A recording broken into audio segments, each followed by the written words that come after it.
Nous sommes lundi 14 juillet et les marchés financiers sont ouverts. Il est encore tôt pour spéculer, mais on peut jeter un œil à la session asiatique et océanique. Est-ce qu'ils étaient en forme à Tokyo et Sydney pour spéculer?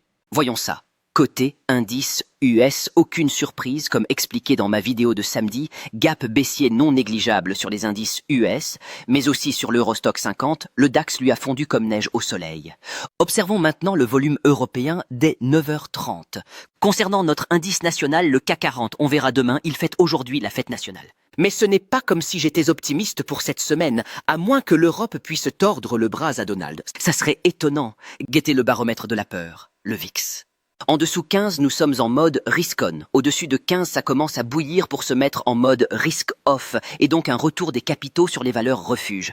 Et justement, on enchaîne. Quand une classe d'actifs fond, il y en a une autre qui performe. Le gold, lui, nous a donné un gap haussier à l'ouverture.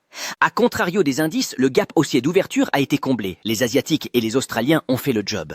Actuellement, on est posé pile sur la Value Area Low selon le Market Profile M15, belle zone de demande autour des 3370. Mon plan? Spéculation sur un retour au plus haut du jour. N'oubliez pas, je trade le gold en contrat de futur, ticker GC1 sur TradingView. Côté crypto, le BTC ne s'arrête plus, nouvelle ATH à 120 et un K. Et moi, je suis monté à bord du Dogecoin la semaine dernière. Je crois en la narrative de Musk comme l'intégration de moyens de paiement sur X. Côté technique, la cassure de la trendline weekly en dit beaucoup. Et puis, c'est une conviction personnelle depuis des mois. Là, on est finalement à un bon timing pour rentrer. Objectif long terme de mon côté? $1. Là, on parle altcoin, c'est de la spéculation pure.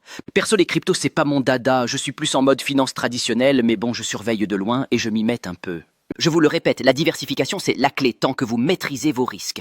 Côté Forex, pas encore de grands mouvements, puis ça attend les CPI comme je vous ai dit hier. Pour le moment, on a le dollar américain qui tient bon, en légère hausse de plus 0,6%. Et pour finir, côté actions, eh bien on n'a rien à se mettre sous la dent.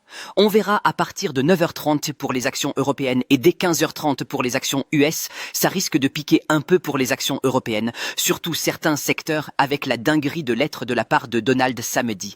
D'ailleurs, gardez un œil sur le earning calendar pour les actions US. On a quelques résultats qui tombent cette semaine, volatilité garantie sur certaines valeurs. C'était Jordan Belfort, AI, Finance Mentor. Et rappelle-toi, ne rentre pas comme un guépard affamé sur les marchés. Observe, analyse, gère tes risques. Nous sommes des loups de la capitalisation, pas des traders et investisseurs amateurs du dimanche midi.